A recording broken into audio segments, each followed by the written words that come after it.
Hey, what's up everybody? Mike here, and today is Monday, so that means it's time for the Q&A. I want to thank all of you for joining me. I appreciate it. Please make sure to leave questions down in the comments so I don't have to search high and low for questions for this series every week. I would appreciate it. Also, if you haven't checked out the new FBA series, I'll link it up there. Make sure you check it out. I put a lot of work into it. It's really informative if you're interested in getting into FBA. James asks, have you ever used multi-channel fulfillment with Amazon? For those of you who don't know, if you have items in FBA, you can sell them on other platforms and then put the sale through FBA and they'll ship the item to your customer. I have used this feature before and it can be useful. However, there are shipping costs and stuff that go into it, so make sure you calculate the price correctly before you do it. For instance, you can sell items on eBay and then ship them from FBA. So yes, I've used it. Yes, I think it's a good idea. Make sure you know all the costs ahead of time or you can end up losing money. Evadesk asks, didn't you just say a couple months ago that Amazon sucked? What happened? First of all, I've never ever said Amazon sucked. I said that FBA had a very high fee structure and I didn't know about it. And I'll just admit, I was wrong. The reason I got this whole situation wrong to begin with is because I failed to realize that Prime could be such a big factor in sales. I didn't realize how powerful it is, and it drives sales with such a higher price than I would ever imagine. So when I was looking at the numbers from the outside, I was like, there's no way this can work. The fees are way too high. I didn't take into account that Prime really boosts your price up and allows for really fast sales to turn inventory quickly.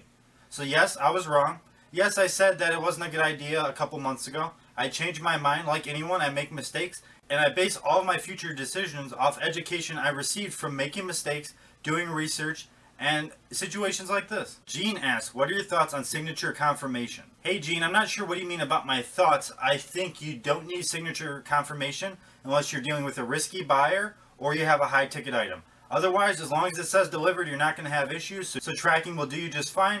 Just make sure you always have tracking on any package you sell online. Signature confirmation is not needed unless you're really dealing with something you need to absolutely make sure that person got it. Toxify asks, do you test every video game you sell? Toxify, absolutely do not test every video game I sell. If I did, I wouldn't be able to sell video games because I would have no free time. So the answer to your question, I test high ticket games, things that really draw a lot of money. For typical common games, I might test a few if they're in a lot, and then I'll have to make an educated guess based on that information. There's no way I could test every single game. I just don't have enough time in the day.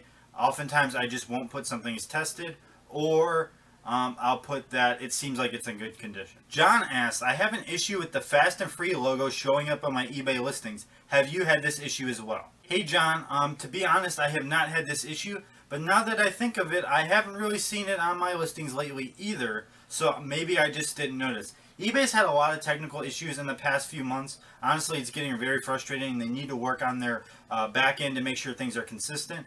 I know you said in the question that you did contact support and they haven't been helpful. With all honesty, you have to keep contacting support until you get someone that is helpful. That's how eBay works. Their customer support is truly garbage at this point, so you just have to keep calling until you get someone that can help you. Otherwise, you're never going to get help. So if you're really that concerned about it, make sure you call them. What you should do is search for your items in rankings and see if it shows up in the rankings next to your item. It might not show up on the listing, but where it really matters is on the rankings. So check that out. And I don't really have much other advice on this situation, sorry.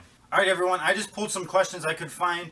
Please make sure you leave more questions so I can do longer episodes in the upcoming weeks. I do enjoy this series. I enjoy giving answers and helping people. Most importantly, I want to thank all of the new subscribers. I appreciate all the support so much. Over 300 subs in just a couple weeks. That's truly amazing. Thank you so much.